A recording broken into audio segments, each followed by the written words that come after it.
Automatic adjustment bermanfaat untuk juga menambah daya tahan APBN di dalam menghadapi berbagai kemungkinan dinamika global dan nasional. Yang Mulia Ketua dan Majelis Hakim Mahkamah Konstitusi, APBN yang sehat, kredibel, dan berkelanjutan adalah fondasi penting bagi kehidupan berbangsa dan bernegara dalam sistem demokrasi yang terbuka dan transparan.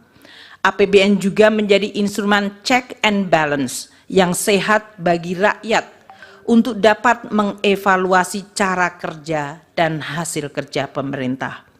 Sebagai instrumen kebijakan yang begitu penting, APBN akan terus dijaga bersama dengan tata kelola yang baik, secara amanah dengan integritas dan profesionalisme yang tidak boleh dikompromikan.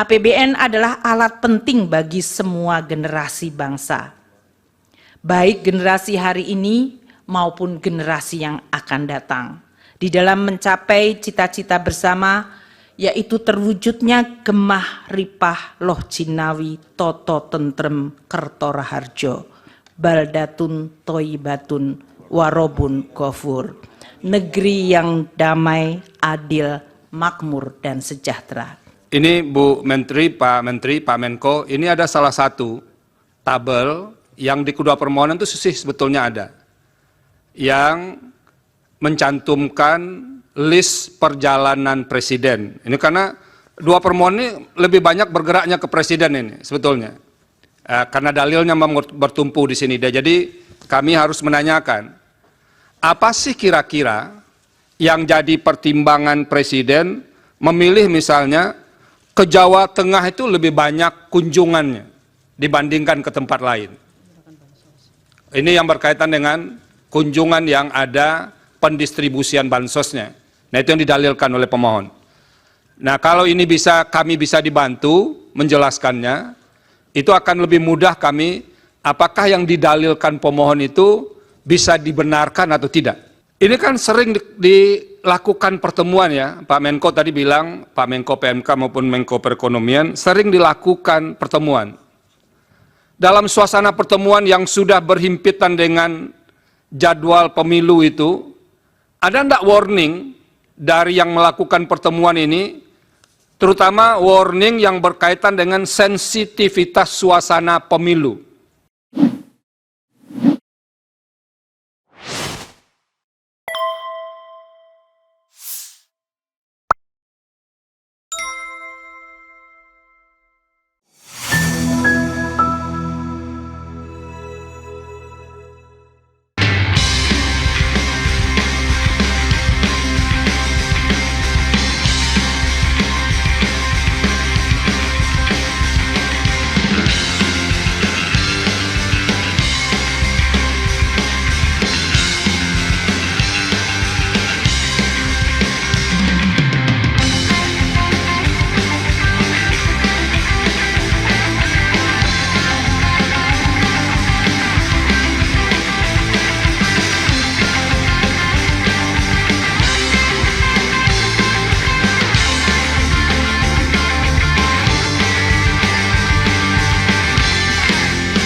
Hadir di persidangan dari Kementerian Koordinator Bidang Pembangunan Manusia dan Kebudayaan, kemudian Menteri Koordinator Bidang Perekonomian, 3 Menteri Keuangan dan Menteri Sosial, beserta tim masing-masing. Dapat diperkenalkan Bapak dan Ibu. Untuk Pak Menko PMK dulu. Yang Mulia, nama saya Muhajir Effendi, Menteri Koordinator Bidang Pembangunan Manusia dan Kebudayaan. Terima kasih. Kami perkenalkan tim kami, ini bukan tim tapi yang diundang. Pertama Menko Ekonomi, Bapak Erlangga Hartarto, kemudian Ibu Sri Mulyani, Menteri Keuangan, dan yang terakhir Ibu Risma adalah Menteri Sosial. Terima kasih yang Baik Bapak, terima kasih. Oleh karena itu untuk mempersingkat waktu, dipersilakan dari Kementerian Koordinator Bidang Pembangunan Manusia dan Kebudayaan. Assalamualaikum warahmatullahi wabarakatuh. Salam sejahtera untuk kita semua. Om Swastiastu, Namo Buddhaya, salam kebajikan.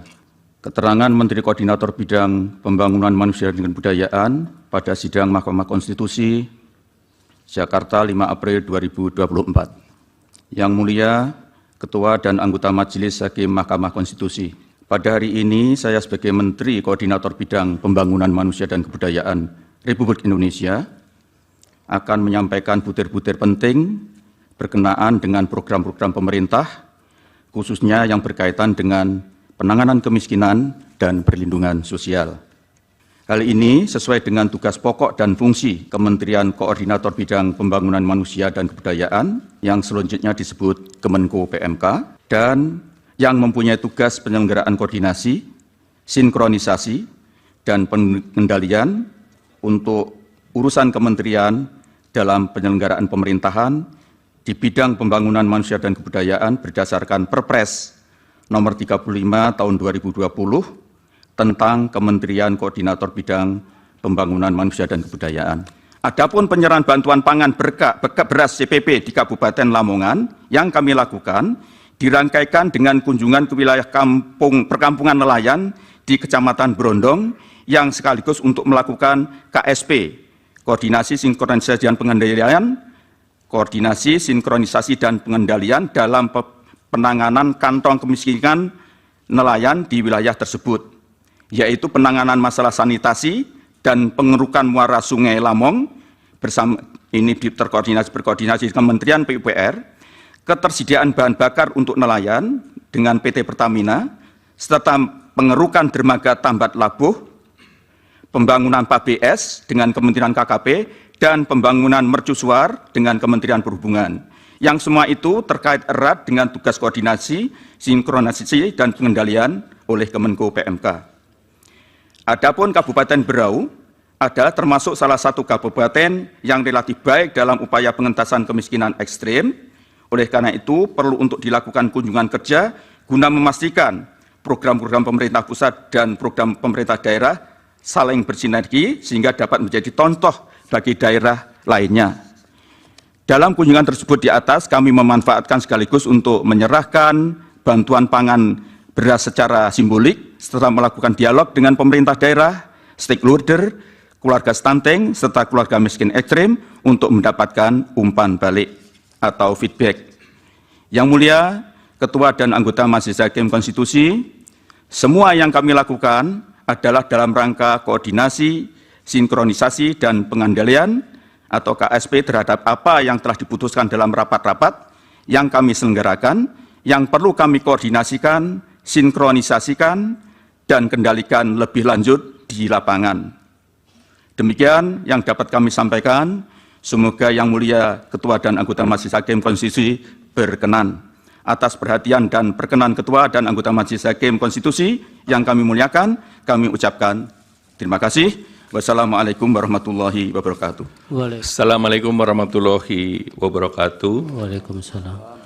Yang mulia Ketua Majelis Hakim Mahkamah Konstitusi Bapak Suhartoyo, yang mulia anggota Majelis Hakim Mahkamah Konstitusi Bapak Saldi Isra, yang mulia anggota Hakim Mahkamah Konstitusi Bapak Arif Hidayat, yang mulia Majelis Hakim Mahkamah Konstitusi Bapak Ibu Eni Nurbaningsih, yang mulia anggota Majelis Hakim Mahkamah Konstitusi Bapak Daniel Yusmik Pancastaki, yang mulia Majelis Hakim Mahkamah Konstitusi Bapak Guntur Hamzah, yang mulia anggota Hakim Mahkamah Konstitusi Bapak Ridwan Mansur, yang mulia anggota Majelis Hakim Mahkamah Konstitusi Bapak Asrul Sani, yang mulia para terhormat para pemohon kuasa hukum, Bapak Ibu yang kami hormati.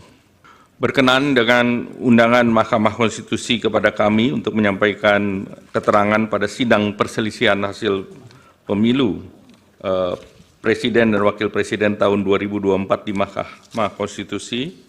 Perkenankan kami menyampaikan penjelasan dengan pelaksanaan program perlindungan sosial yang di dalamnya terdapat pelaksanaan bantuan sosial oleh pemerintahan Kabinet Indonesia Maju di bawah pimpinan Bapak Presiden Joko Widodo dan Wakil Presiden Bapak Ma'ruf Amin tahun 2019-2024. perlindungan sosial itu adalah program pemerintah untuk melindungi masyarakat terhadap berbagai kerentanan yang merupakan pelaksanaan amanat konstitusi pasal 34 Undang-Undang Dasar Negara Republik Indonesia tahun 1945 dan peraturan perundang-undangan yang terkait. Perlinsos pada masa kritis ditujukan untuk menjaga daya beli masyarakat, terutama masyarakat miskin dan rentan. Stop dulu Pak Menteri. Mohon Tayangannya ada slide-nya ya. kendala ya. Karena itu pemerintah mencermati bahwa tahun 2023-2024 resiko daripada El Nino yang menyebabkan kenaikan harga pangan ini dapat mengganggu penghidupan masyarakat yang miskin maupun rentan. Bahwa penetapan pelaksanaan program perlindungan sosial dilakukan secara transparan, akuntabel, dengan mekanisme APBN yang pembahasannya telah dilakukan bersama DPR RI dan melibatkan berbagai pihak terkait lainnya. Demikian keterangan ini atas perkenan dan perhatian yang mulia Ketua Hakim Majelis Mahkamah Konstitusi dan anggota yang mulia Hakim Mahkamah Konstitusi, kami mengucapkan terima kasih. Wassalamualaikum warahmatullahi wabarakatuh. Terima kasih Yang Mulia. Bismillahirrahmanirrahim. Assalamualaikum warahmatullahi wabarakatuh. Salam sejahtera, salam, Om Swastiastu, Namo Buddhaya, salam kebajikan. Yang Mulia Ketua Bapak Suhartoyo, Yang Mulia Saldi Isra, Yang Mulia Bapak Arif Hidayat, Yang Mulia Ibu Eni Nurbaningsih, Yang Mulia Bapak Daniel Yusmikpo, Yang Mulia Bapak Arsul Sani, Yang Mulia Bapak Guntur Hamzah, dan Yang Mulia Bapak Ridwan Mansur, Majelis Hakim Mahkamah Konstitusi yang kami hormati. Bapak Menko Bidang Pembangunan Manusia dan Kebudayaan, Bapak Menko Perekonomian, Bapak Ibu Menteri Sosial, Ketua Dewan Kehormatan Penyelenggara Pemilu, pimpinan, anggota, kuasa hukum KPU dan Bawaslu, serta para kuasa hukum dari paslon peserta Pilpres. Sehubungan dengan permintaan Mahkamah Konstitusi kepada Menteri Keuangan untuk dapat memberikan keterangan dalam persidangan perselisihan hasil pemilihan umum atau PHPU Presiden dan Wakil Presiden tahun 2024, perkenankanlah kami menyampaikan keterangan terkait dengan alokasi dan penyaluran anggaran perlindungan sosial sesuai dengan tugas dan fungsi Menteri Keuangan.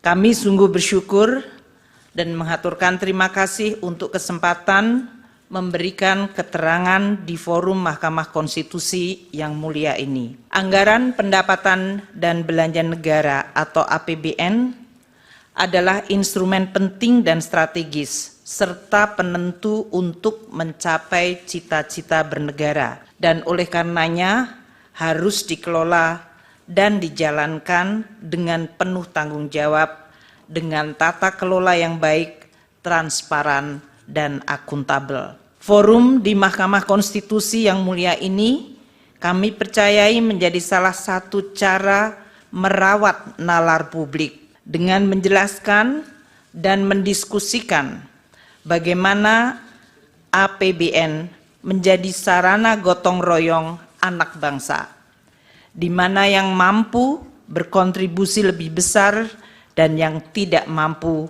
perlu dibantu. Melalui belanja publik termasuk subsidi, bansos, dan jaminan sosial, negara hadir menjalankan mandat merawat kehidupan bersama yang diharapkan menuju kesejahteraan yang berkeadilan. Pelaksanaan dan pengelolaan APBN dihadapkan pada tantangan perekonomian yang terus berubah secara dinamis. Tantangan tersebut dapat dipicu oleh tensi geopolitik yang berdampak pada volatilitas harga komoditas, terjadinya inflasi tinggi dan suku bunga tinggi atau higher for longer yang mengakibatkan tekanan pada nilai tukar dan perlambatan pertumbuhan ekonomi. Di sisi lain, APBN sebagai instrumen andalan yang penting harus terus dijaga agar tetap sehat, kredibel, dan sustainable. Oleh karena itu, APBN di dalam pelaksanaannya harus terus dikelola secara dinamis agar tetap bisa terjaga dan efektif menjaga stabilitas ekonomi dan melindungi rakyat, serta mendukung proses pembangunan berkelanjutan. Pengelolaan APBN yang dinamis tersebut dilakukan melalui penyesuaian-penyesuaian seperti dilakukannya refocusing belanja, atau bahkan pernah dilakukan pemotongan belanja seperti pada saat menghadapi guncangan pandemi COVID-19. Penyesuaian yang lebih ringan dilakukan melalui proses automatic adjustment sebesar 5% dari belanja kementerian lembaga. Hal ini untuk mendorong penajaman prioritas belanja kementerian lembaga tanpa mengorbankan target capaian prioritas KL.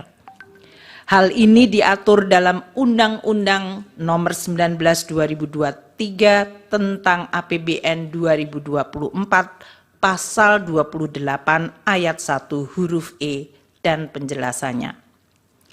Automatic adjustment bermanfaat untuk juga menambah daya tahan APBN di dalam menghadapi berbagai kemungkinan dinamika global dan nasional.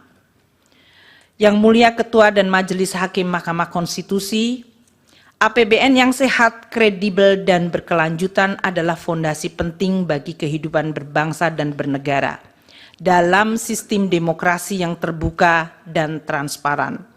APBN juga menjadi instrumen check and balance yang sehat bagi rakyat untuk dapat mengevaluasi cara kerja dan hasil kerja pemerintah. Sebagai instrumen kebijakan yang begitu penting, APBN akan terus dijaga bersama dengan tata kelola yang baik, secara amanah dengan integritas dan profesionalisme yang tidak boleh dikompromikan. APBN adalah alat penting bagi semua generasi bangsa, baik generasi hari ini maupun generasi yang akan datang, di dalam mencapai cita-cita bersama, yaitu terwujudnya gemah ripah loh jinawi toto tentrem kerto raharjo baldatun toibatun warobun ghafur, negeri yang damai, adil, makmur, dan sejahtera. Demikianlah penjelasan kami yang kami sampaikan, dan atas perhatian Yang Mulia Ketua dan Majelis Hakim Mahkamah Konstitusi kami ucapkan terima kasih. Wassalamualaikum warahmatullahi wabarakatuh. Om Santi Santi Santi Om. Baik, terima kasih Ibu Menteri Keuangan. Dilanjut dari Ibu Menteri Sosial. Assalamualaikum warahmatullahi wabarakatuh. Selamat pagi, salam sejahtera bagi kita semua.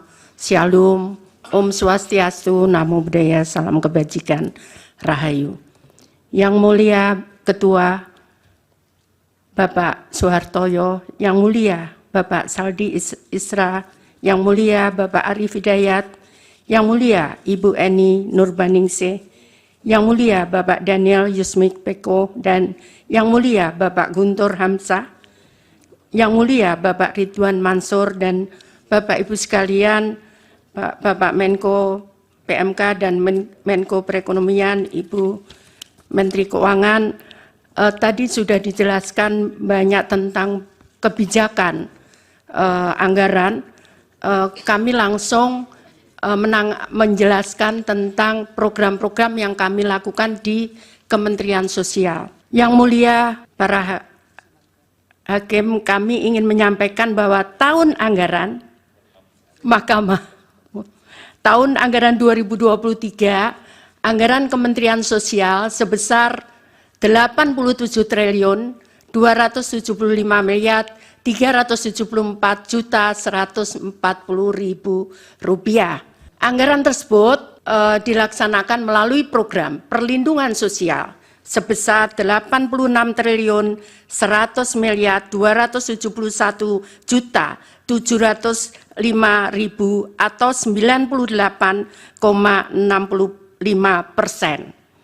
Ini adalah bagian dari program yang tadi dijelaskan oleh Bapak-Bapak sebelumnya dan Bapak Ibu sebelumnya sebesar 496 triliun dari perlindungan sosial. Kemudian program dukungan manajemen sebesar 1 triliun 175 miliar 102.435.000 rupiah atau 1,35%. Jadi ini bukan kita berikan uang cash langsung. Tidak bisa seperti itu karena kami dasarnya adalah Perpres nomor 63 tahun 2017. Jadi langsung ke rekening, kemudian dia bisa mengambil, bisa lewat ATM, bisa lewat, ini kami sangat bermanfaat karena di beberapa daerah terpencil, kadang mereka tidak ada ATM di sana, tidak ada bank di sana. Sehingga PT Pos yang menyalurkan mereka datang ke tempat tersebut, tapi masuk ke rekening itu, ke rekening KPM. Demikian kira-kira Bapak yang mulia, Bapak Ibu dan para Mahkamah Konstitusi, saya mohon maaf menjelaskannya bukan dengan membaca karena saya biasa melakukan dengan chart seperti ini. Demikian, terima kasih. Mohon maaf kalau ada yang kurang berkenan. Saya akhiri. Wassalamualaikum warahmatullahi wabarakatuh. Salam sejahtera bagi kita semua. Salam Om Santi, Santi, Santi Om Namo Buddhaya. Salam kebajikan. Rahayu. Baik, terima kasih Ibu Menteri Sosial. Baik, sebelum ke para hakim, saya minta dijelaskan dulu dari Kementerian Bidang PMK. Dari beberapa KL yang ditunjuk sebagai penyalur dana program perlindungan sosial ini yang di bawah koordinator Bapak, bisa dijelaskan Pak, kementeriannya atau KL-nya? Terima kasih Yang Mulia. Berbagai macam, tadi sudah kami sebutkan bahwa Perlinsos itu ada 3 kategori. Pertama yaitu subsidi, yang kedua bansos, dan yang ketiga jamsos. Yang menjadi domain kami itu adalah bansos dan jamsos. Jamsos itu lebih spesifik lagi yaitu pemberian bantuan iuran kepada peserta BPJS Kesehatan yang tidak mampu, yang jumlahnya sekitar 98 juta. Itu berada di dalam koordinasi kami. Kemudian semua program kegiatan yang di bawah Kemensos itu adalah juga berada dalam koordinasi kami.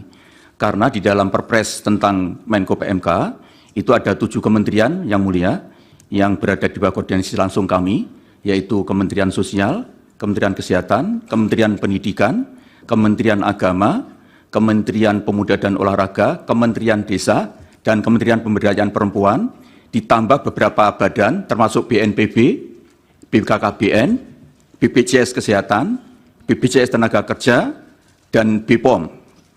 Sehingga semua program-program yang ada di dalam kementerian itu berada di dalam koordinasi saya.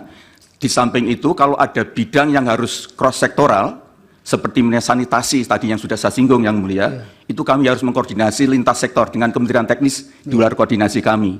Misalnya untuk sanitasi dengan PUPR, untuk misalnya masalah yang tadi sudah, terutama PUPR, jadi masalah air bersih, air minum, kemudian juga misalnya di daerah miskin seperti di Papua yang perlu ada perpanjangan runway, misalnya, kami harus berkoordinasi dengan Kementerian Perhubungan, karena tupoksinya ada Kementerian Perhubungan. Demikian Yang Mulia, terima kasih.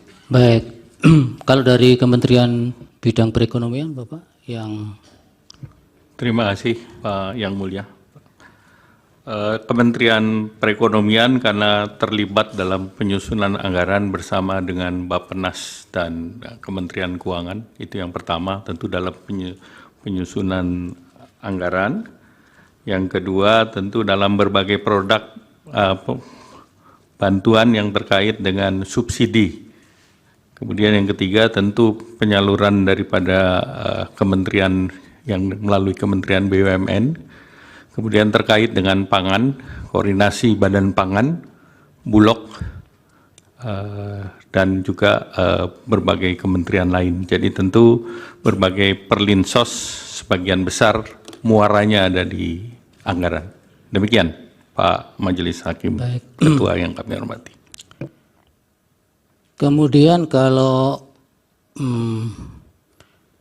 database penerima bantuan antara yang di bawah koordinator PMK dan perekonomian, apakah tidak dimungkinkan itu ada overlapping? Artinya satu jenis bantuan di antara sekian banyak jenis bantuan itu, kemudian juga dimungkinkan akan tercover di jenis bantuan yang berbeda di jenis yang ditangani oleh koordinator kementerian yang berbeda. Bisa dijelaskan Pak PMK dulu? Terima kasih Yang Mulia. Jadi memang sangat dimungkinkan terjadi interoperabilitas data. Karena apa? Karena bantuan-bantuan itu ada berlevel Yang Mulia. Seperti tadi saya jelaskan, misalnya masalah kemiskinan itu kan ada 3 jenjang. Miskin ekstrim, miskin, dan hampir miskin. Nah ini nanti intervensinya berbeda Yang Mulia. Untuk miskin ekstrim itu hampir semua program itu diberikan kepada mereka.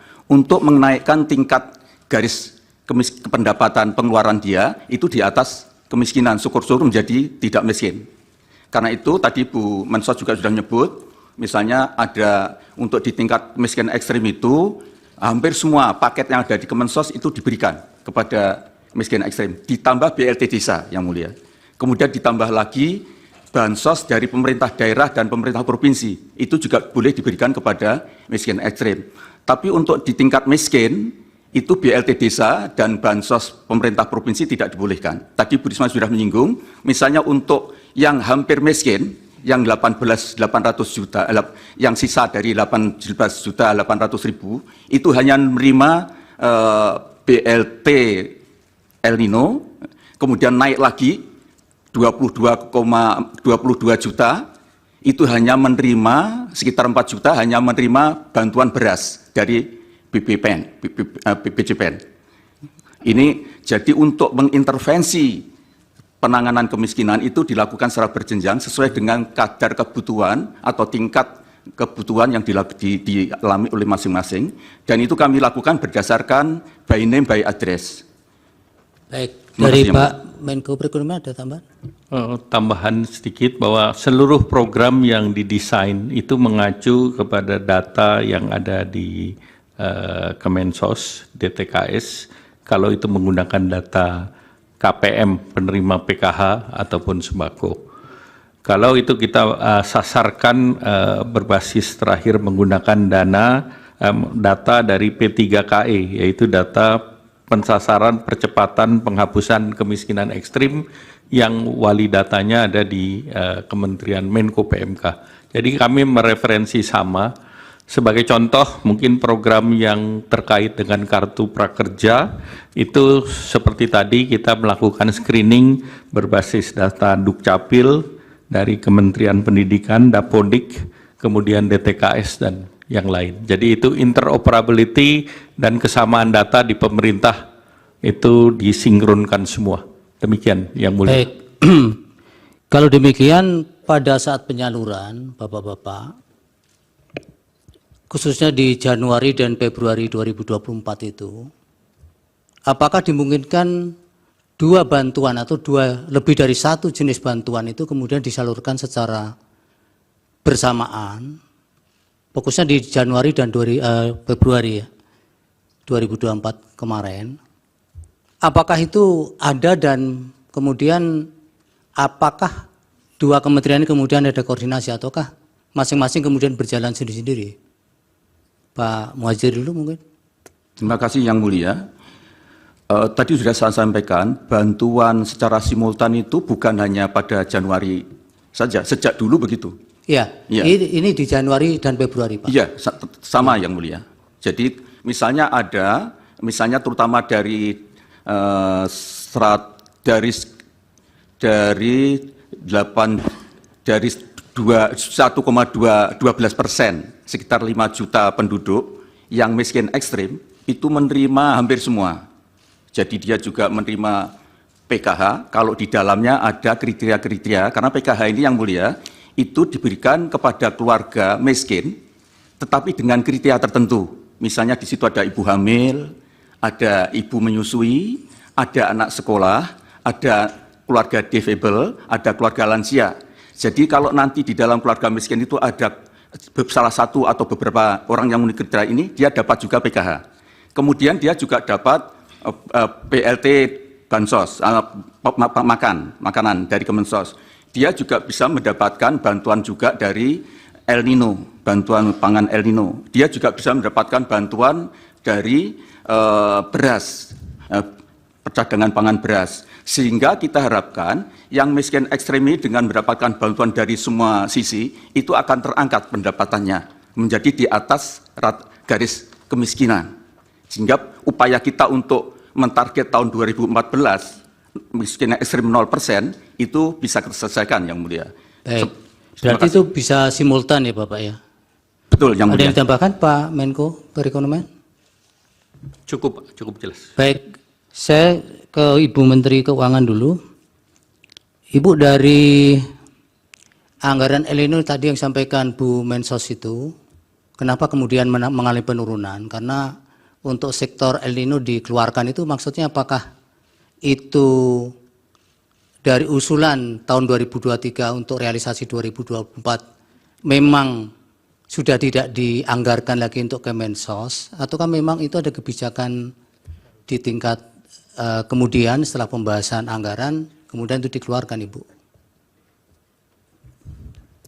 Izin Yang Mulia, untuk tahun 2023 yang bantuan El Nino ada yang dalam bentuk bantuan beras itu disalurkan oleh Bappenas, dan untuk BLT tadi yang dalam bentuk cash atau tunai itu disalurkan oleh Ibu Mensos yang tadi disampaikan sudah ada anggarannya, itu ada tambahan, jadi kita memberikan tambahan di tengah tahun anggaran 2023 namun sudah mendapatkan persetujuan juga dari DPR.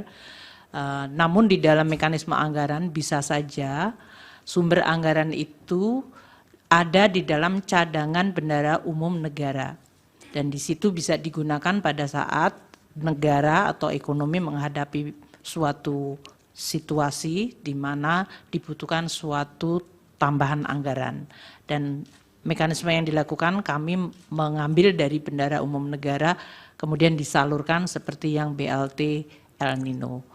Untuk 2024 itu yang sudah dieksekusi dan sudah dianggarkan adalah yang adalah bantuan pangan yang ada di Kementerian di Bappenas. Itu yang 10 kilo untuk 6 bulan.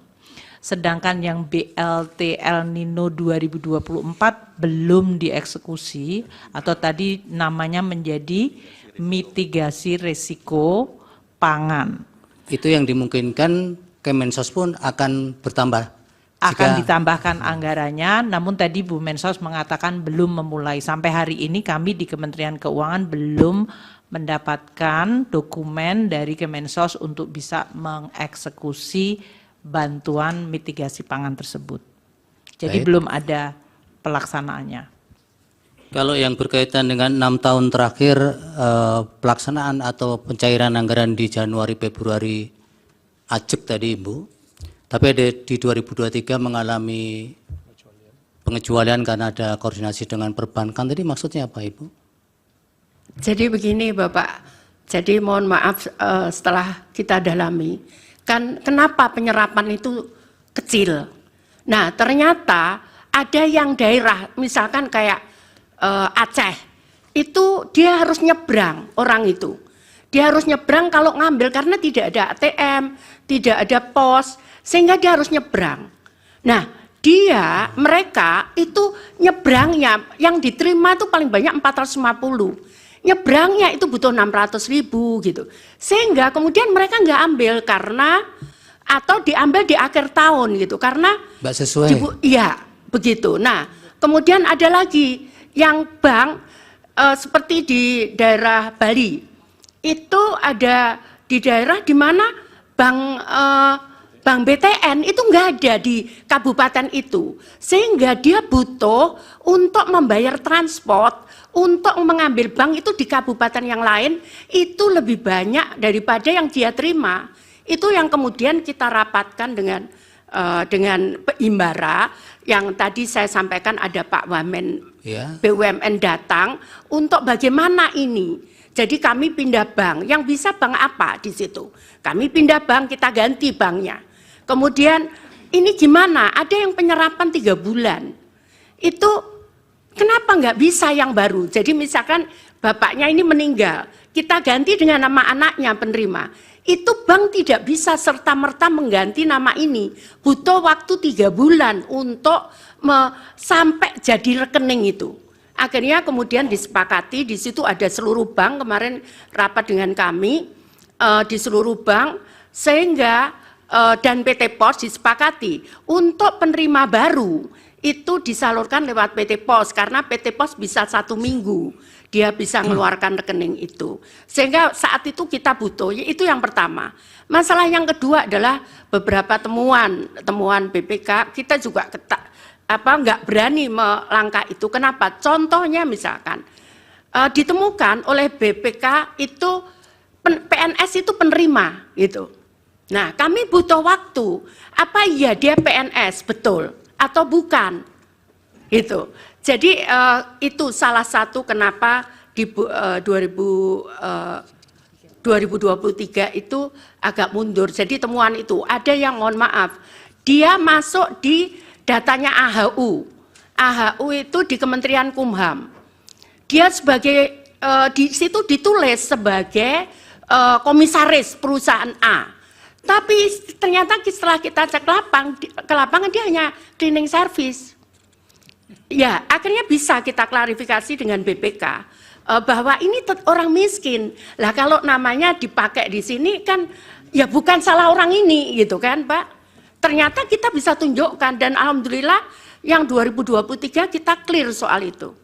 Kita clear yang PNS itu memang harus kita serahkan ke daerah, karena di daerah itu tidak, PNS itu tidak hanya di daerah itu, bukan hanya kewenangan daerah seperti guru, kemudian PNS di daerah, tapi ada PNS di kejaksaan, ada PNS di kepolisian, ada PNS di pengadilan, sehingga mereka mengembalikannya juga butuh proses waktu.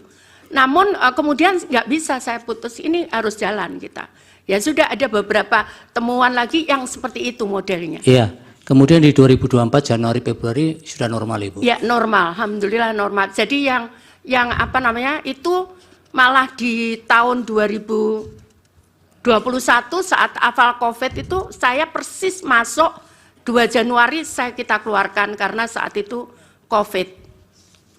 Baik, kalau berkaitan dengan pengusulan anggaran tahun yang akan berjalan tahun berikutnya, ya. Untuk El Nino itu Kemensos apakah itu memang kebijakan tersendiri ataukah itu harus diusulkan juga dari kementerian terkait, termasuk kami nggak bisa berani mengusulkan, Bapak. Termasuk yang tahun-tahun sebelumnya. Iya, kami nggak berani mengusulkan karena kami kan nggak tahu ke kondisi keuangan apakah bisa apa enggak. Kami nggak berani. Biasanya diadakan rapat kemudian disepakati apa begitu. Karena kami tidak berani, karena kan kami tidak tahu ya, makro kondisi ya, sudah, makro artinya masalahnya. Ibu tidak mengusulkan ya? Ya, tidak ada mengusulkan. Bu Menteri Keuangan ada tambahan? Jadi tadi yang disampaikan oleh Ibu Mensos dengan 2023 yang tadi masih ada penataan kembali data maupun penyalurannya dengan perbankan maupun pos. Memang realisasi Januari Februari hanya kurang dari 1 triliun. Sementara pada Januari Februari di tahun-tahun biasanya itu bansos yang dari Kemensos pencairannya itu tertinggi pada tahun 2021 yaitu 19,1 triliun dan untuk tahun 2024 itu 12,8. Jadi yang mulia Ketua Hakim, kami kemudian memang menunjukkan seolah-olah ada lonjakan dari bansos Kemensos di tahun 2024, padahal itu karena basisnya di 2023. mengenai bantuan El Nino itu diputuskan pada rapat intern Bapak Presiden bersama beberapa menteri. Pertama waktu itu bicara mengenai data, termasuk pembahasan mengenai adanya data Reksosek, yaitu mengumpulkan semua data dari rumah tangga di Indonesia yang diharapkan bisa menjadi suatu data bersama untuk tadi yang disampaikan oleh Yang Mulia Hakim mengenai pentingnya untuk koordinasi data. Kemudian juga dibahas mengenai kondisi El Nino yang menyebabkan produksi beras dan harga beras yang meningkat, sehingga kemudian diputuskan untuk memberikan tambahan itu sejak tahun 2023 dan eksekusinya untuk bantuan pangan sejak September 2023. Kalau ada keputusan rapat tersebut, maka kemudian proses anggarannya, kalau eksekutornya adalah Bappenas, maka Bappenas akan mengajukan anggaran kepada kami di Kementerian Keuangan berdasarkan keputusan rapat Presiden atau rapat internal bersama Presiden, Wapres, dan beberapa menteri. Itu yang biasanya dilakukan, Bapak. Yang ratas itu Ibu masih ingat waktunya kapan? Yang pembahasan khusus El Nino? Apa yang 6 November ini Ibu? Yang 6 November, ya betul. Betul ya. 6 November, betul. Nah, apakah ketika pembahasan soal El Nino itu, khusus itu Ibu, memang masih ada penegasan bahwa mitigasi soal El Nino ini masih sudah selesai atau kan masih memang diproyeksikan sampai kapan di ratas itu Ibu?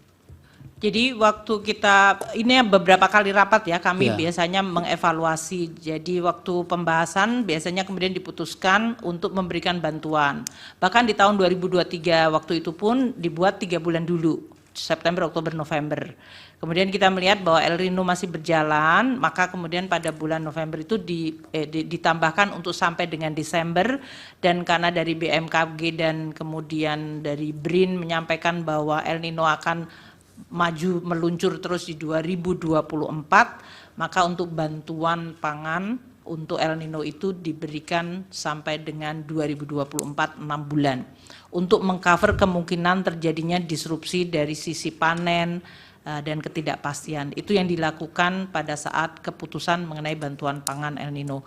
Untuk bantuan cash, memang waktu itu karena dari Ibu Menteri Sosial masih mengeksekusi dengan PKH dan tradisional program regulernya, memang kemudian dilihat apakah diperlukan tambahan bantuan tunai tersebut. Kami juga menyampaikan selalu kepada Bapak Presiden dan para menteri seperti biasa, Bapak, anggaran itu kan bukannya tidak terbatas. Jadi kami biasanya selalu cenderung sangat hati-hati untuk kita melihat dan memang apakah betul-betul diperlukan. Demikian. Jadi memang mulai 6 November 2023 untuk El Nino masih diproyeksikan hingga 6 bulan di 2024 ya Ibu? Betul. Yang pertama, saya akan mengeksplor aspek kebijakan, dan yang kedua aspek implementasinya. Tentu semua ini dalam kaitan dengan permohonan baik pemohon 1 maupun pemohon 2. Nah, yang pertama terkait aspek kebijakan, tadi dalam keterangan Ibu Menteri Keuangan, ini saya kira bagus sekali ya, dimulai dengan mengatakan bahwa forum di Mahkamah Konstitusi yang mulia ini, kami percaya menjadi salah satu cara merawat nalar publik dan seterusnya ya. Kemudian Ibu Menteri juga menguraikan banyak hal terkait dengan tahapan dalam pembahasan hingga persetujuan pembahasan APBN 2024. Kalau dalam keterangan ini, persetujuan pada rapat paripurna DPR itu pada tanggal 21 September 2023. Kemudian tahapan penetapan Undang-Undang APBN dijadwalkan paling lambat akhir Oktober dan seterusnya. Yang Undang-Undang APBN 2024 telah selesai ditetapkan pada tanggal 16 Oktober 2023. Nah, kemudian ada kaitan dengan Perpres. Mungkin Ibu Sri Mulyani bisa memberikan keterangan nanti, apakah Undang-Undang APBN ini kemudian ditindaklanjuti dengan Perpres, itu hanya satu Perpres atau ada Perpres yang lain? Ini nanti saya coba kaitkan dengan dalil-dalil pemohon dan juga fakta-fakta persidangan. Ini penting. Kemudian keterangan Ibu Menteri juga ada yang terkait dengan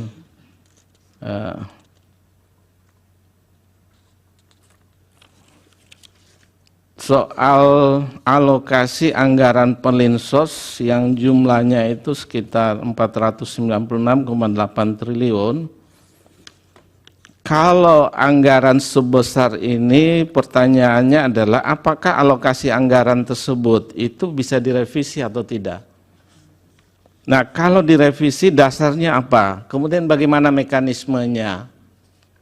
Karena tadi ada, bahkan ini kemarin dalam persidangan, keterangan dari saksi, itu dari Komisi 8 DPR RI, itu yang mengatakan bahwa tadi juga sudah ada rapat terbatas intern Presiden dengan beberapa menteri tanggal 6 November 2023. Nah, saya tidak tahu sejauh mana apakah ratas intern tersebut kemudian melakukan perubahan terhadap kebijakan yang ada atau tidak, misalnya Perpres dan sebagainya. Karena tadi dalam keterangan Ibu Menteri Sosial, Ibu Risma mengatakan bahwa anggaran BLT El Nino itu tahun 2024 tidak ya. Nah, saya melihat catatan kemarin dari saksi Pak Aceh Hasan Sadili, itu dinyatakan bahwa ada 3 kali raker dengan Ibu Menteri Sosial. Yang pertama 31 Agustus, yang kedua 14 September, dan yang terakhir ini 7 November. Nah, kalau saya coba kaitkan dengan ratas tanggal 6 November, artinya sehari setelah itu, Ibu kemudian raker. Nah, apakah dalam ratas itu yang kemudian hilangnya BLT El Nino di Kementerian Sosial? Atau tidak? Nanti Ibu bisa memberi keterangan, karena ini kami perlu konfirmasi. Saya mencoba untuk merelevansikan fakta-fakta persidangan terkait dengan hal ini. Kemudian yang kedua soal implementasi ini. Yang pertama, tadi Pak Menko PMK dalam keterangan menyatakan bahwa ikut membagi di daerah Jawa Timur kalau tidak salah, atau di tempat yang lain. Nah, kemudian Pak Menko Perekonomian, ini Pak Menko di satu sisi sebagai Menko, tapi saya masih ingat bahwa pada tahun 2021 ada berita yang menyatakan terkait dengan kedudukan Pak Menko sebagai Ketua Komite Penanganan COVID-19 dan Pemulihan Ekonomi Nasional atau PEN, di mana realisasi pemulihan ekonomi nasional itu sampai 11 Mei kalau tidak salah 2021, mencapai 172,35 triliun. Nah, pertanyaan saya adalah apakah Bapak sampai saat ini masih menduduki jabatan sebagai Ketua Pemulihan Ekonomi Nasional atau tidak? Karena tadi apa yang disampaikan yang mulia Prof. Arief, seolah-olah ada korelasinya karena jabatan Bapak ini kemudian suara Partai Golkar naik signifikan gitu. Mungkin bisa memberikan konfirmasi terkait dengan jabatan Bapak. Apakah masih sampai dengan saat ini menduduki jabatan tersebut ataukah tidak? Kemudian yang terakhir ini soal masih implementasinya adalah tadi kalau keterangan Pak Menko PMK ikut membagi-bagi Perlinsos ya, entah yang mana saya tidak terlalu ingat. Yang kedua, Pak Menko Perekonomian juga itu beberapa kali, ini fakta persidangan itu terungkap di sini. Nah, kemudian sedangkan justru Ibu Mensos ini perannya sangat minimalis nih. Ada apa nih Ibu Mensos? apakah setelah rapat kerja dengan DPR itu kemudian membuat Ibu jadi tidak nampak dalam pembagian bansos dan sebagainya. Nah, kemudian yang terakhir ini saya kalau tidak salah kemarin dari Paslon 01 yang mengungkap dalam persidangan bahwa Bapak Presiden itu 24 kali kunjungan ke daerah dengan membagi bansos. Tidak, ini dari pemohon ya. Saya tangkap itu kemarin dalam persidangan. Nah, pertanyaan saya adalah dalam teknis pembagian bansos ataupun pelinsos, apakah Pak Menko PMK, Pak Menko Perekonomian, selain Ibu Mensos, dan juga Pak Presiden itu boleh terlibat? Karena fakta-fakta persidangan ini saya kira perlu juga mungkin ada informasi bagi persidangan, karena dari pemohon baik 1 maupun 2 ada kecurigaan dari mana alokasi anggaran bantuan sosial yang disampaikan oleh Presiden. Nah, saya kira itu 2 hal yang saya sampaikan dalam kesempatan ini. Yang pertama berkaitan dengan kebijakan, dan yang kedua berkaitan dengan implementasi. Terima kasih, saya kembalikan pada Yang Mulia Pak Ketua. Terima kasih Yang Mulia. Terakhir dari Prof. Saldi, Pak Wakil silakan. Terima kasih Pak Ketua. Tadi kalau Yang Mulia Pak Daniel mengatakan sisa-sisanya, saya lebih sisanya lagi. Jangan-jangan nggak ada sisanya yang mau saya tanyakan ini. Terima kasih kepada Pak Menteri Menko dan Ibu Menteri. Saya lebih banyak mengaitkan ini dengan permohonan kedua pemohon ini, baik permohonan nomor 1 maupun permohonan nomor 2. Ini Bu Menteri, Pak Menko, ini ada salah satu tabel yang di kedua permohonan itu sebetulnya ada, yang mencantumkan list perjalanan Presiden. Ini karena dua permohonan ini lebih banyak bergeraknya ke Presiden ini sebetulnya. Karena dalilnya bertumpu di sini. Jadi kami harus menanyakan, apa sih kira-kira yang jadi pertimbangan Presiden memilih misalnya ke Jawa Tengah itu lebih banyak kunjungannya dibandingkan ke tempat lain.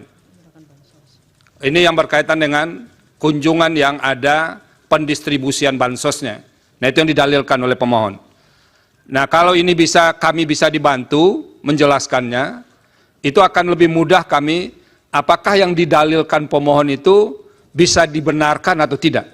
Nah, tolong kita dibantu ini oleh 4 menteri ini berkaitan dengan ini. Itu yang pertama. Masih berkaitan dengan peta ini, kira-kira ini alokasi dana yang dibawa untuk kunjungan-kunjungan Presiden itu yang dari mana saja? Pak Menko dan Ibu Menteri, ini satu yang terkait langsung dengan permohonan yang diajukan oleh kedua pemohon. Yang kedua, ini kan sering dilakukan pertemuan ya, Pak Menko tadi bilang, Pak Menko PMK maupun Menko Perekonomian, sering dilakukan pertemuan. Dalam suasana pertemuan yang sudah berhimpitan dengan jadwal pemilu itu, ada enggak warning dari yang melakukan pertemuan ini, terutama warning yang berkaitan dengan sensitivitas suasana pemilu. Jadi misalnya ada yang mengingatkan, kita harus hati-hati juga, jangan kita menjalankan agenda yang sudah disusun dalam APBN, lalu diterjemahkan sebagai kegiatan politik. Ada enggak dalam rapat-rapat seperti itu diingatkan, supaya pemaknaan atau penafsiran berbagai pihak bahwa ini ada kaitannya dengan politik itu pernah diingatkan enggak? Itu yang kedua. Yang ketiga, itu masih berkaitan dengan automatic adjustment tadi Bu Menteri Keuangan. Ya, automatic adjustment atau terkait dengan pemokusan ulang mata anggaran itu. Seberapa sering sih sebetulnya dalam 5-6 tahun terakhir itu dilakukan di awal tahun? Nah itu, dilakukan di awal tahun. Biasanya kan kalau mau ada pengetatan di berbagai kementerian lembaga itu kan setelah tahun berjalan begitu. Nah, ini dilakukan di awal tahun. Pernah nggak ada pengalaman-pengalaman sebelumnya yang di awal tahun itu sudah dilakukan? Dan itu yang dikemukakan oleh kedua pemohon, yang dana 50 triliun lebih itu yang katanya jangan-jangan dana itu yang dimanfaatkan untuk menghadapi pemilu ini. Nah, itu kedua pemohon clear menyampaikan seperti ini. Tolong kami dibantu untuk menjelaskan soal-soal yang begini. Yang keempat atau yang ketiga, Bu Menteri, ini Bu Menteri Sosial ini kalau dilihat postur anggaran perlindungan sosial 2024 itu kan ada belanja lain-lain yang jumlahnya ini kami gunakan kemarin dari, oh ya ini dari apa? Pak Menko, ini ada 42,3 triliun. Jadi, lalu diterangkan di bawah yang lain-lain itu ada, misalnya termasuk BLT mitigasi risiko pangan sebesar 11,3 triliun. Ini bagaimana menjelaskan korelasi angka 11,3 triliun itu dengan mitigasi BLT El Nino itu yang jumlahnya 7,5 triliun. Ini berhimpitan atau tidak ini Pak Menteri dan Bu Menteri yang disampaikan di data ini? Nah, ini yang tidak kalah pentingnya juga Pak Menteri dan Bu Menteri, karena bulan November itu akan diagendakan pemilihan kepala daerah serentak seluruh Indonesia. Karena nanti muaranya akan datang juga ke Mahkamah Konstitusi, terutama yang mendalilkan ini kepala daerah, apalagi yang masih aktif sekarang, itu menggunakan dana seperti yang didalilkan mirip-mirip seperti hari ini. Kira-kira mitigasi apa yang akan dilakukan oleh pemerintah pusat agar nanti problem yang diceritakan oleh kedua pemohon itu tidak berulang kembali diceritakan di mahkamah ketika ada sengketa pilkada nantinya. Nah, karena kita tahu pasti di daerah punya dana-dana yang bisa dialokasikan seperti yang diceritakan oleh Bapak-Bapak dan Ibu Menteri di awal tadi. Nah, itu kira-kira yang perlu dikemukakan, dan mudah-mudahan Pak Menteri dan Bu Menteri itu bisa menjelaskan beberapa poin dalam bonggol besar, jadi dalam lingkup besar terkait dengan bansos yang didalilkan oleh kedua pemohon ini. Terima kasih Pak Ketua. Baik, itu Bapak-Bapak dan Ibu-Ibu Menteri. Satu tambahan dari saya, ada data begini. Di tanggal 22 November 2023, ada permintaan dari dari Kepala Badan Pangan Nasional kepada Direktur Utama Perum Bulog untuk memberikan bantuan pangan beras kepada 22.004.077 kepada keluarga penerima manfaat PKM tadi. Ini yang tembusannya, surat itu ditujukan kepada Bapak-Bapak semua. Menteri Koordinator Perekonomian, Bidang Pembangunan Manusia dan Kebudayaan juga, dan Menteri Keuangan serta Menteri Sosial. Nah, pertanyaan saya, apakah ini yang dimaksud bagian dari antisipasi El Nino tadi, ataukah ini model lain lagi ini? Nah, kemudian kalau ini benar, sejauh mana ini sudah direalisasikan dan siapa pihak yang kemudian melakukan pencairan itu? Karena ini di sini juga di surat ini dijelaskan bahwa untuk jangka waktu 6 bulan terhitung sejak Januari 2024. Sejauh mana realisasinya, kemudian siapa kemudian sebagai eksekutornya ketika bagian-bagian yang dimohonkan itu kemudian dilaksanakan. Makanya tadi kami jelaskan ada selisih anggaran antara bansos dan program perlindungan sosial. Sehingga di dalam situ adalah ada pekerja sosial. Pekerja sosial ini yang mendampingi para PM, nanti kami bisa jelaskan mendampinginya seperti apa. Jadi kalau dia sakit gila misalkan, dia gila waktunya ke rumah sakit karena dia harus rutin berobat, maka pekerja sosial inilah yang mendampingi. Kemudian itu dibayar oleh Kementerian Sosial. Jumlahnya kalau nggak salah hanya sekitar 2.000 seluruh Indonesia. Kemudian berikutnya, jadi itu gaji sifatnya, bukan bansos. Nilainya sekitar 3 juta per bulan untuk pekerja sosial. Seperti itu. Nah, berikutnya menjawab pertanyaan yang mulia Prof. Guntur, apa ada tim pengendali? Bapak mohon maaf kalau saya menggunakan tim itu biayanya cukup besar. Akhirnya saya menggunakan elektronik, Bapak. Semua, jadi sekarang ini saya bisa persis tahu berapa realisasi pencairan keuangan. Saya bisa buka sebetulnya. Ini tadi sempat saya print, sempat saya cetak per tanggal 5 April. Tolong yang realisasi pencairan keuangan. Karena semua sudah elektronik, jadi kami tahu berapa realisasinya di lapangan. Kemudian kalau khusus untuk tadi, kenapa diserahkan kepada kelompok?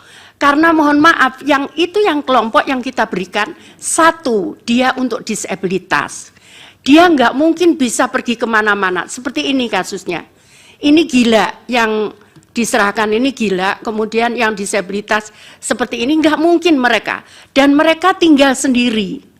Jadi mereka kita serahkan kepada kelompok, kelompok itu yang memberi makanan. Jadi seperti ini laporannya setiap hari. Jadi kelompok setiap hari setelah menyalurkan makanan itu harus mengirim fotonya kepada kami setiap hari. Itu cara pengendalian kami, karena kalau dengan tim itu sulit untuk kami juga. Jadi ini sudah salur belum? Nanti kalau itu misalkan si A, kenapa nggak disalurkan? Itu keluar kayak pop up gitu, keluar bahwa ini belum terima makanan, dan itu ada di situ. Datanya itu 1.251, dia belum terima makanan.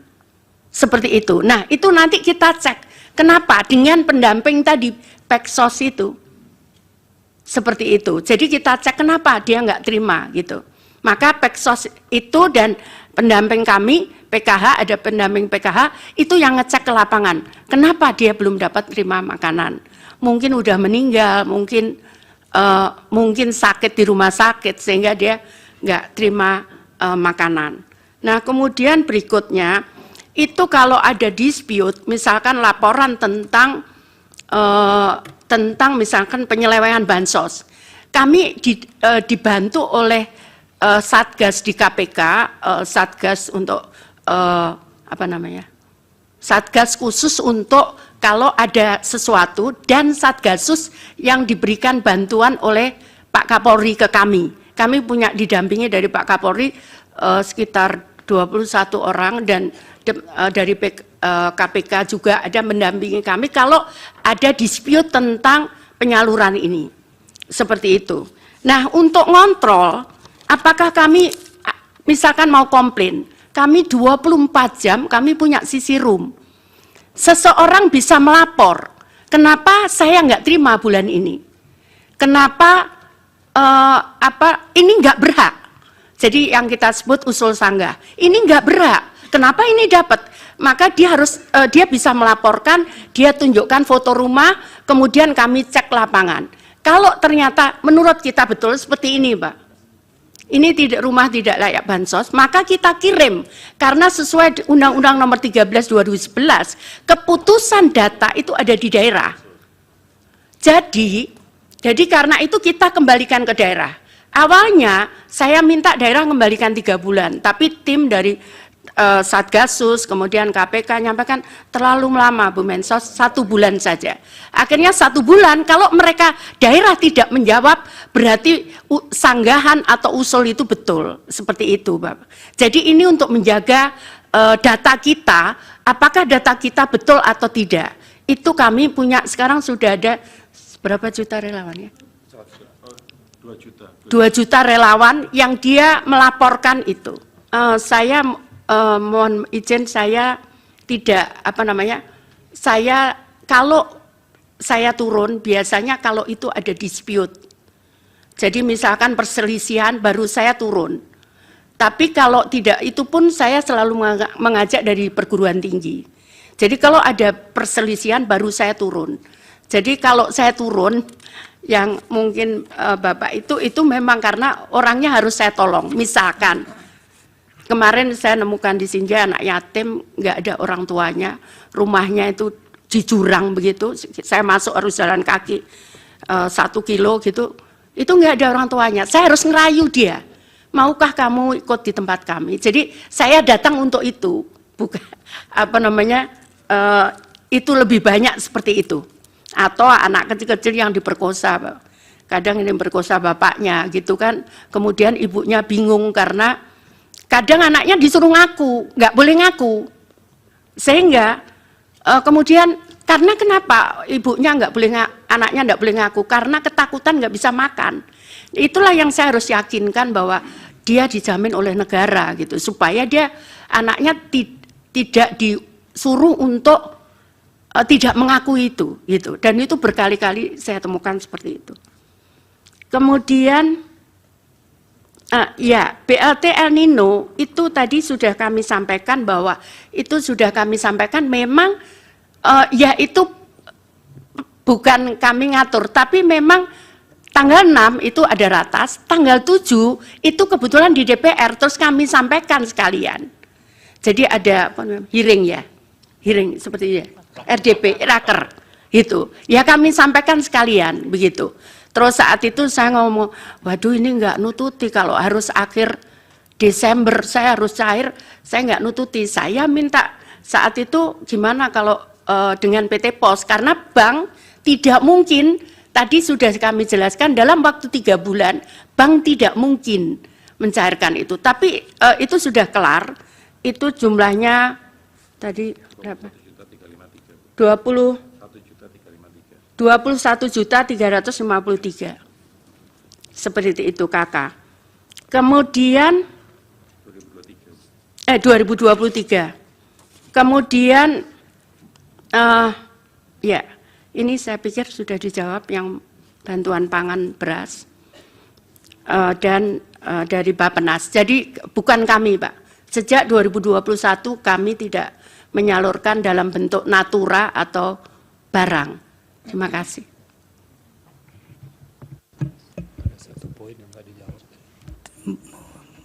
Cukup. Silakan.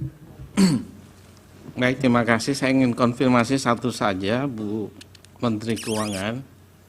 Itu Perpres 76/2023 itu keluar setelah ratas itu atau sebelum ratas sudah keluar? Ratas tanggal 6 November. APBN untuk Perpres 76/2023. 76/2003 itu November 2023.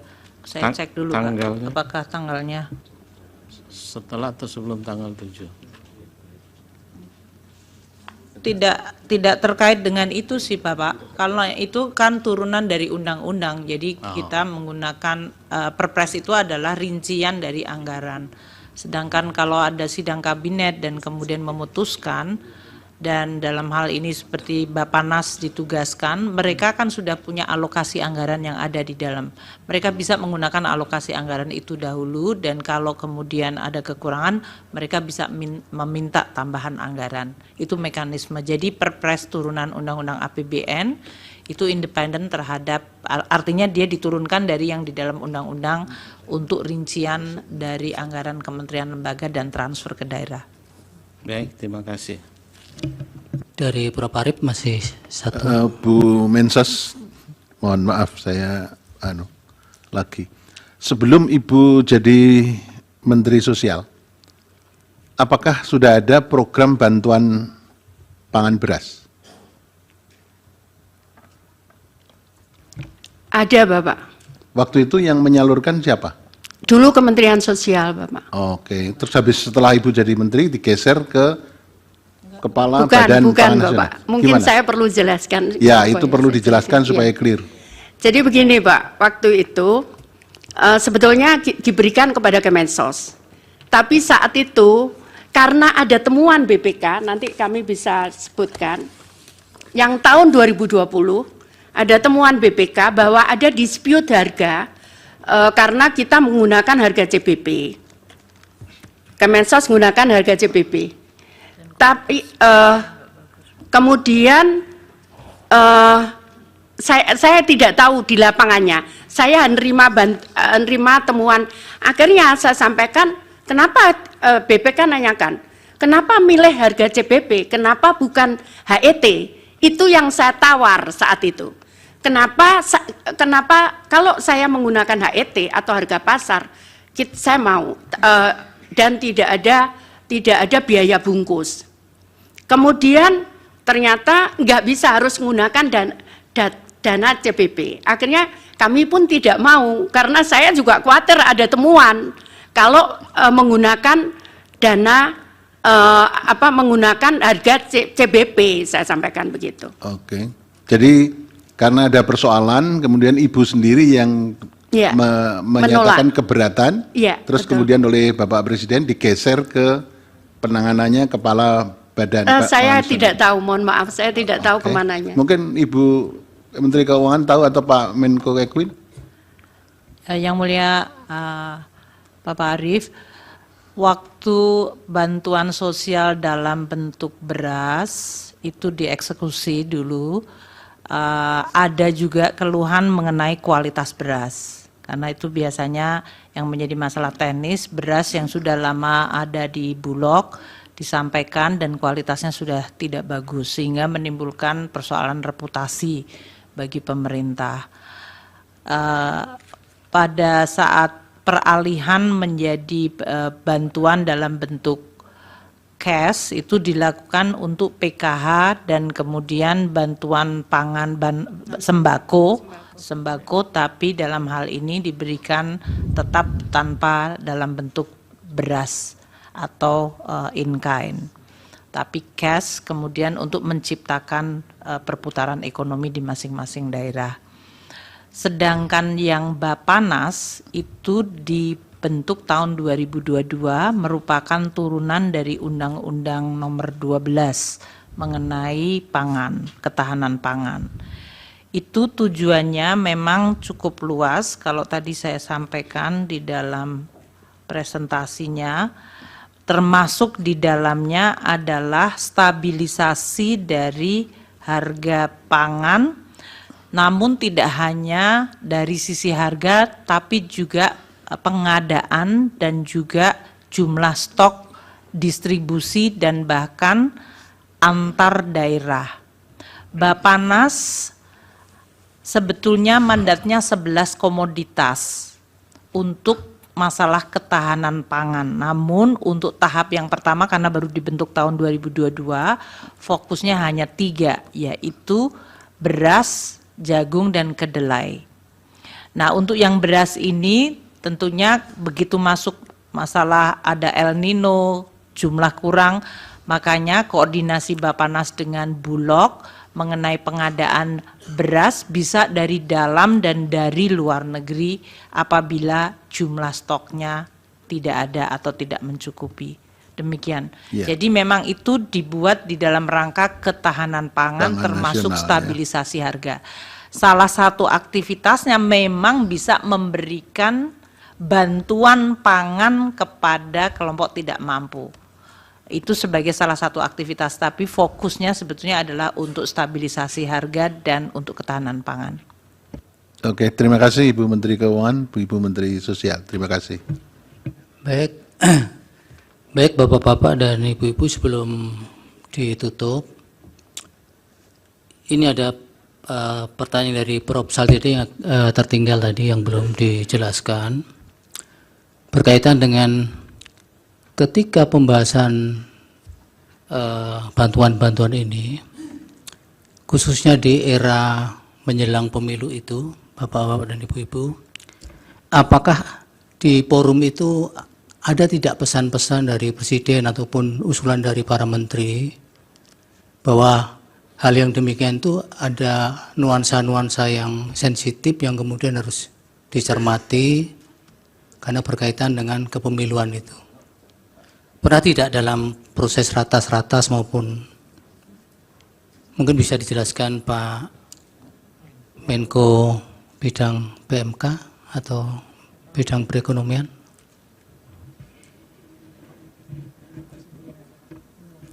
Pertama, kita konsentrasi kepada tupoksi masing-masing kementerian. Jadi dalam pembahasan selalu fokus pada pekerjaan kementerian. Terkait dengan pemilu tentu dibahasnya di Kemdagri, pembahasan dengan Mendagri. Jadi kalau di sektor ekonomi kita tidak membahas terkait pemilu. Demikian. Baik, sebenarnya ini kan kaitan dengan ketika ada plotting-plotting soal bantuan itu tadi. Tidak ada bantuan ini kaitannya kan dengan kembali tadi lagi dengan El Nino dan kembali lagi sampaikan oleh Bu Mensos bahwa ini program yang sifatnya selalu bulanan. Jadi tidak ada ekstra program yang terkait dengan pemilu. Tidak ada sama sekali. Semuanya sesuai dengan apa yang dilakukan setiap bulan dan setiap tahun. Demikian. Baik, cukup dari para hakim. Baik, dengan demikian karena sudah tidak ada lagi dari para hakim yang ingin ditanyakan, kami kira yang tadi diminta Bu Menkyu mohon bisa dibantu untuk dikirimkan nanti untuk data-data dan salinan-salinan regulasinya. Dan dari Mahkamah tentunya mengucapkan terima kasih kepada para bapak-bapak dan ibu-ibu menteri. Semoga keterangannya bermanfaat untuk pengambilan putusan dalam perkara ini. Silakan diperkenankan meninggalkan tempat. Kami akan melanjutkan memeriksa dari DKPP. Terima kasih kehadirannya. Jadi seperti ketika mendengar keterangan dari beberapa kementerian, nanti dipersilakan dari DKPP menjelaskan beberapa hal, kemudian nanti ada pendalaman dari majelis. Untuk memandu pemberian keterangan dari DKPP, persidangan akan dipandu oleh Yang Mulia Prof. Saldi. Dipersilakan. Terima kasih Pak Ketua. Ini kalau Pak Ketua terus suaranya sudah habis, nanti bukanya lebih cepat nanti. Ini agenda terakhir di hari ini, kita mengundang juga pemberi keterangan Dewan Kehormatan Penyelenggara Pemilu. Jadi kami harap silakan dulu memperkenalkan diri Pak Ketua, yang siapa aja yang diajak hadir. Terima kasih. Assalamualaikum warahmatullahi wabarakatuh. Waalaikumsalam. Yang Mulia Ketua Majelis, Yang Mulia Bapak Saldi Isra, Yang Mulia Bapak Suhartoyo, Yang Mulia Bapak Adi Bidayat, dan Yang Mulia Bapak Daniel Yusmik, Yang Mulia Bapak Guntur Hamzah, Yang Mulia Bapak Ridwan Mansur, Yang Mulia Bapak Asrul Sani, dan yang terakhir Yang Mulia Ibu Eni Nurbaningsih. Terima kasih atas kesempatan yang diberikan kepada DKPP. Saya Hedi Lugito, Ketua DKPP RI, didampingi 2 anggota DKPP lainnya. Yang sebelah kanan saya, Idewa Kadek Wiarsara Kasandi. Dari namanya sudah kelihatan kalau dari Bali, Pak. Kemudian yang di kiri saya, Bapak Muhammad Tio Aliansah. 2 anggota DKPP yang lainnya tidak bisa hadir. 1 Bapak C. Kristiadi karena beliau sedang bersidang di luar daerah, dan juga Ibu Ratna Dewi Pitalolo juga melakukan persidangan di luar daerah. Jadi kami cuma bisa hadir bertiga. Saya langsung saja di sini apa harus ke sini? Iya, sebentar Pak. Ya, silakan. Ini Pak Ketua ini apa ini? Tahu bahwa saya nanyakan kok nggak cukup anggotanya, dijawab langsung oleh beliau tadi. Silakan Pak Ketua. Jadi ada beberapa poin di dalam permohonan-permohonan itu yang menyoal apa yang Bapak lakukan terkait dengan penyelenggara pemilu. Nanti disampaikan mungkin 15 sampai 20 menit. Nanti kita akan mendalami apa yang disampaikan itu. Dan untungnya pihak-pihak ini nggak akan menanya Bapak, cuman ini dialog dengan hakim saja yang disaksikan oleh pihak-pihak ini. Jadi Baik. agak lebih nyaman lah. Kalau diserahkan yang lain nanti pertanyaannya jadi lebih panjang begitu. Baik. Silakan Pak Ketua. Terima kasih Yang Mulia. Mohon izin. Assalamualaikum warahmatullahi wabarakatuh. Sekali lagi, Yang Mulia, Ketua dan anggota Majelis Hakim Mahkamah Konstitusi Republik Indonesia. Kemudian yang saya hormati para pemohon, juga yang saya hormati para termohon. Sesuai dengan undangan, Assalamualaikum warahmatullahi wabarakatuh. Salam sejahtera buat kita semua. Om Swastiastu, salam kebajikan, namo buddhaya. Sesuai dengan undangan dari Mahkamah Konstitusi nomor 11 tanggal 2 April, DKPP diminta memberi keterangan sesuai dengan fungsi serta kewenangannya dalam hal yang berkaitan dengan perkara nomor 1 dan perkara nomor 2 PHPU. Dalam kesempatan ini, saya mohon izin untuk menyampaikan beberapa hal yang menyangkut kewenangan DKPP. Jadi DKPP paling tidak diberi amanat oleh pasal 155 Undang-Undang nomor 7 2017 tentang pemilihan umum. Diberi kewenangan untuk memeriksa dan memutus aduan atau laporan adanya dugaan pelanggaran kode etik yang dilakukan oleh anggota KPU, KPU RI, anggota KPU Provinsi, dan anggota KPU Kabupaten Kota, juga anggota Bawaslu RI, anggota Bawaslu Provinsi, dan anggota Bawaslu Kabupaten Kota. DKPP memiliki kewenangan memanggil para penyelenggara pemilu yang diduga melakukan pelanggaran kode etik untuk dimintai keterangan atau diberi kesempatan melakukan pembelaan. Juga memanggil para pelapor, saksi, atau pihak lain, terutama pihak terkait, untuk dimintai keterangan, termasuk dimintai dokumen atau bukti. Semua tahapan sudah kita lalui, pada akhirnya DKPP mengambil keputusan dan dibacakan terhadap 4 perkara tersebut. Putusan sudah dibacakan pada tanggal 5 Februari 2024, yaitu terkait putusan perkara nomor 135, 136, 137, dan 141. Adapun putusan DKPP itu dibacakan secara terbuka dan disaksikan, bisa disaksikan lewat channel YouTube. Yang Mulia Majelis Hakim Mahkamah Konstitusi, bersamaan ini sudah kami lampirkan putusan yang untuk perkara 135, 136, 137, dan 141 sudah kami serahkan kepada Yang Mulia Majelis Mahkamah Konstitusi. Mohon untuk dipelajari.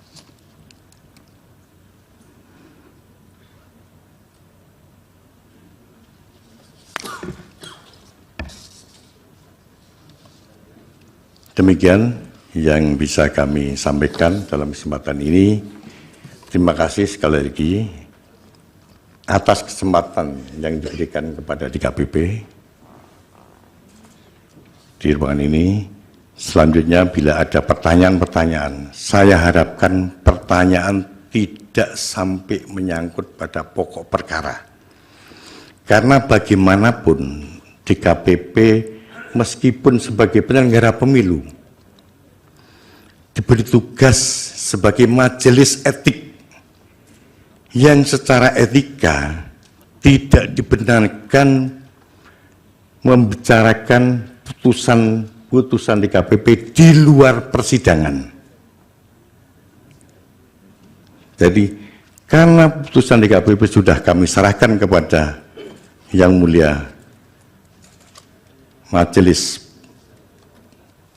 Hakim Mahkamah Konstitusi, kami serahkan sepenuhnya untuk melakukan pengajian. Terima kasih. Wassalamualaikum warahmatullahi wabarakatuh. Waalaikumsalam warahmatullahi wabarakatuh. Terima kasih Pak Ketua. Ini akan ada sesi pendalaman, walaupun tadi sudah di warning ya bahwa tidak ini susahnya sudah membuat pagar ini.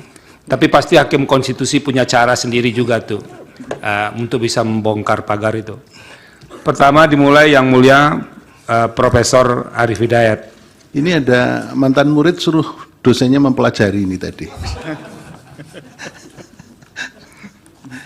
Ya, salah satu murid di Undip, yang kemudian juga Pak Hasim itu asisten saya. Jadi ini kok saya suruh mempelajari. Ini saya betulkan karena masih junior.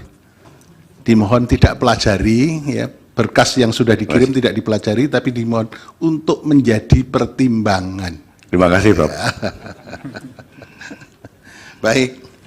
Terus kemudian begini, DKPP itu kuasi peradilan etik ya, berarti ya. Benar. Oleh karena itu saya setuju, yang tidak bisa disampaikan adalah bagaimana situasi perkembangan yang ada di rapat permusyawaratan anggota, itu nggak bisa keluar memang. Itu independensi. Ya, tapi kalau ada beberapa hal yang kita tanyakan, mestinya ini juga karena badan peradilan yang pengen untuk mengetahui semuanya, ya harus dibuka. Jadi batas-batasnya adalah apa yang berkembang dalam rapat permusyawaratan anggota DKPP itu nggak bisa. Misalnya itu tadi, ini yang selingkuh, ini yang minum keras siapa, ini nggak usah. Ya, tapi pokok-pokok yang dihasilkan bisa disampaikan kita secara terbuka. Dan ini untuk menjadi pelajaran bagi seluruh bangsa Indonesia karena mendapat respon yang sangat positif dari masyarakat Indonesia di persidangan Mahkamah Konstitusi. Baik, yang pertama begini. Saya pengen mengetahui bagaimana ketaatan para penyelenggara. Tapi sebelumnya begini. Kenapa DKPP dihadirkan ke mahkamah? Itu pemohon 1, nanti kita minta direspon ya. Pemohon 1 itu di dalam dalilnya mengatakan begini, lumpuhnya independensi penyelenggara pemilu akibat intervensi kekuasaan dan intervensi kekuasaan dalam pencalonan paslon nomor 2. Itu. Jadi kenapa DKPP diundang ke sini? Karena itu. Jadi pemohon 1 itu mendalilkan lumpuhnya independensi penyelenggara pemilu akibat intervensi kekuasaan. Sedangkan pemohon 2 itu mendalilkan begini, ketidakefektifan dan keperpihakan penyelenggara pemilu. Di dalam salah satu uraiannya mengatakan ada kolaborasi antara ketiga lembaga yang hadir di sini. KPU, Bawaslu, dan DKPP. Ini tiganya bermain untuk kepentingan bersama, yang nggak tahu untuk apa itu ya. Itu ada dalil itu. Sehingga DKPP dipanggil ke mahkamah untuk memberikan penjelasan. Persoalan yang harus dijawab pertama, bagaimana kepatuhan ketaatan adresat putusan DKPP. Ya, kemudian yang kedua, ini kembali ke atas, persoalan yang menyangkut pencalonan. Persoalan pencalonan itu sangat keras muncul dalam persidangan mahkamah sekarang ini.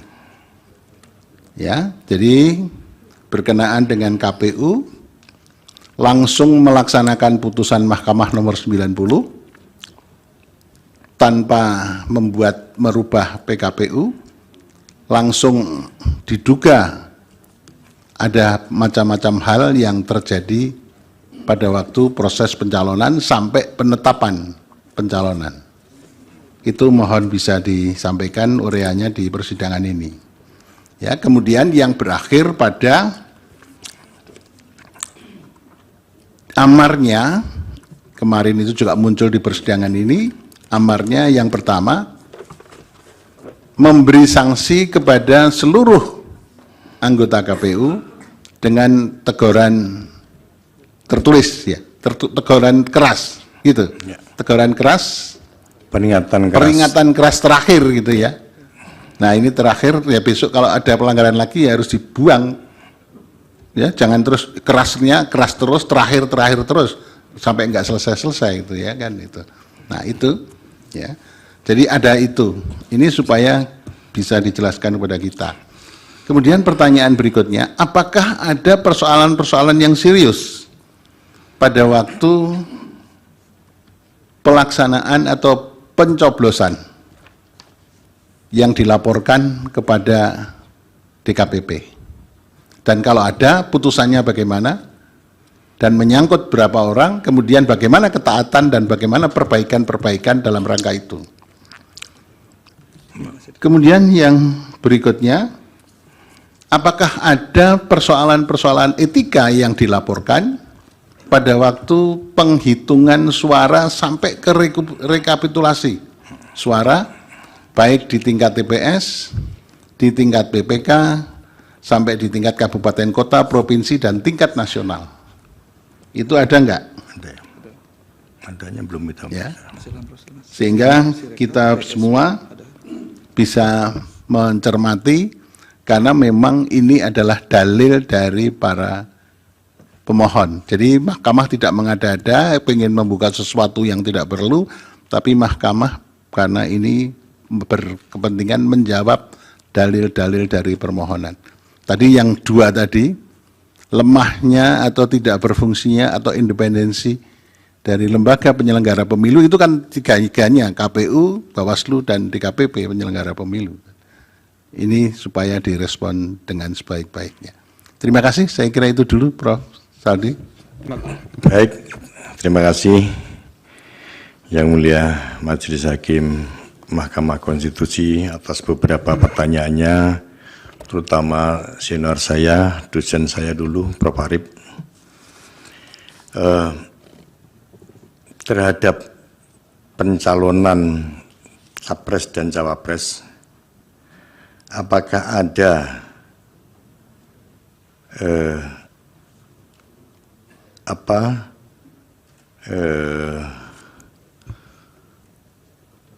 kepatuhan penyelenggara? Sudah kita periksa, tadi saya sampaikan ada 4 pengaduan yang khusus pencalonan Capres dan Cawapres.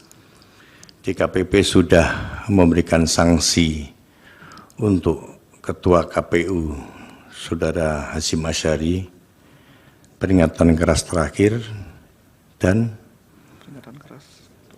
peringatan keras untuk anggota KPU yang lain. Mengapa dibedakan antara anggota KPU dan Ketua KPU? Karena DKPP, putusan DKPP itu bukan kepada lembaga, tapi kepada individu-individu penyelenggara pemilu. Jadi yang diputus itu adalah pelanggaran etik yang dilakukan oleh individu-individu penyelenggara pemilu, bukan lembaganya. Benar nggak ada ketidaknetralan? Sampai sejauh ini belum ada pengaduan ke DKPP yang berkaitan dengan netralitas penyelenggara pemilu sampai hari ini.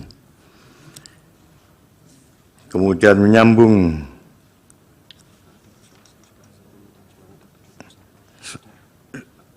menyambung pertanyaan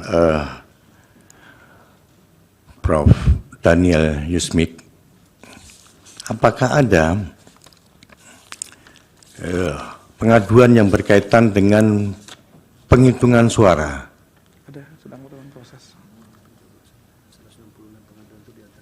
Ada 166 pengaduan itu, diantaranya adalah terkait persoalan penghitungan suara dan rekap.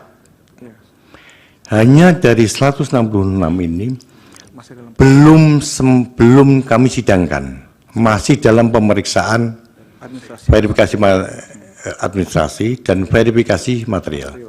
Jadi belum kami jadwalkan sidang. Dari 166 itu hampir 90% berkaitan dengan tahapan, yaitu soal penghitungan suara, kemudian pemungutan suara ulang, dan rekapitulasi.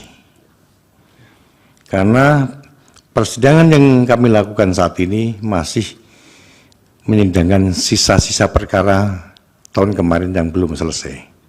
Itulah yang kemudian kami gali dan terungkap fakta-fakta dalam persidangan.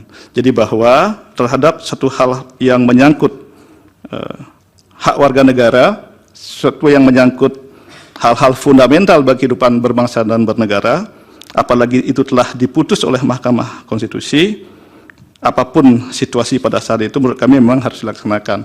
Tapi untuk mewujudkan kepastian hukum, ya, mewujudkan profesionalisme penyelenggaraan, tentu asas-asas prinsip-prinsip, ya, seperti diatur dalam tata cara, ya, dan tata kelola pemilu yang baik itu juga diperhatikan. Sekali itu sedikit tambahan dari kami, selebihnya sebagaimana yang mulia tadi sampaikan dan juga saudara ketua bahwa rinciannya telah kami tuangkan dalam putusan yang mohon izin tidak akan saya uraikan secara lebih detail.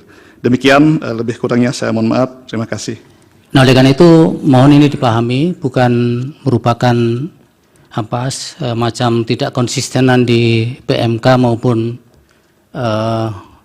apa yang sudah dijadikan pendirian mahkamah pada penanganan Pilpres sebelumnya, tapi ini karena memang dinamikanya berbeda juga untuk persidangan Pilpres hari ini.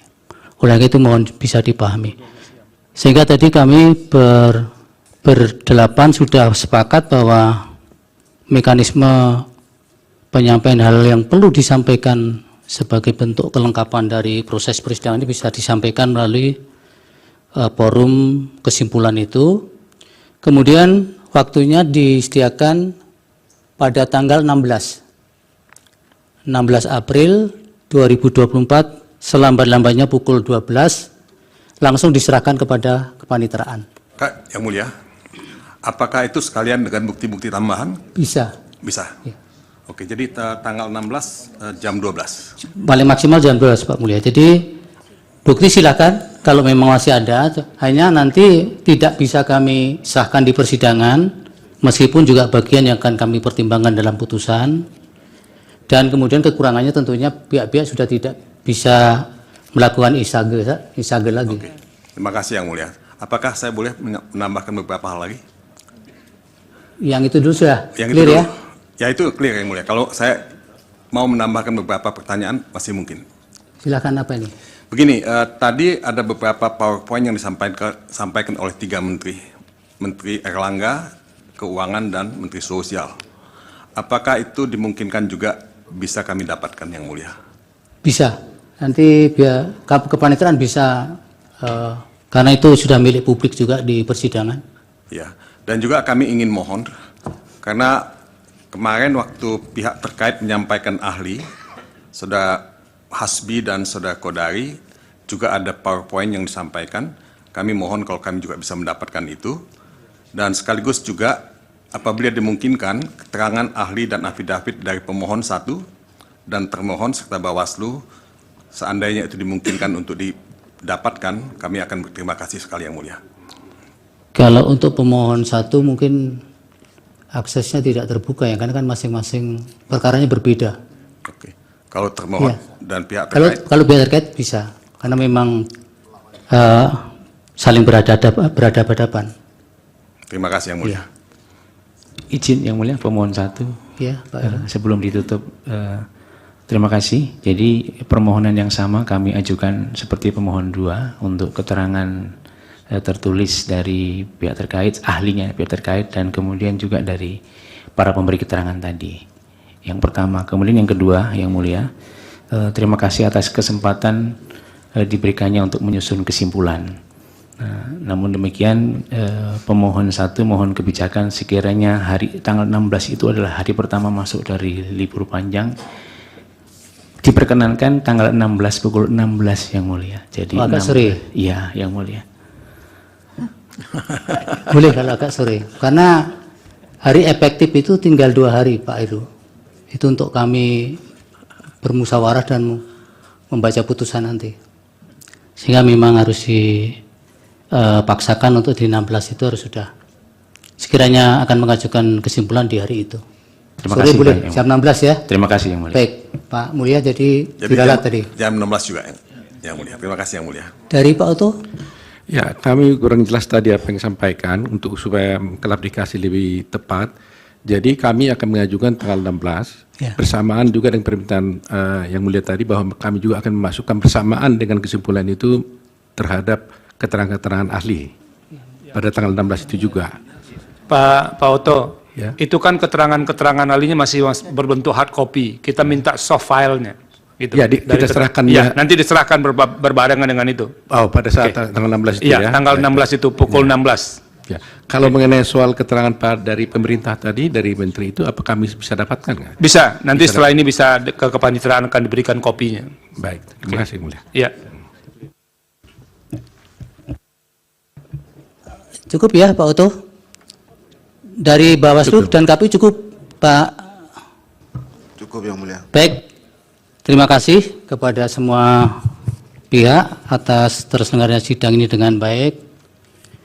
Dan tentunya Mahkamah akan bisa mempertimbangkan fakta-fakta hukum yang ada di persidangan secara komprehensif dan secara objektif, karena berkat dukungan dari para pihak yang menjadi bagian dari persidangan beberapa hari ini.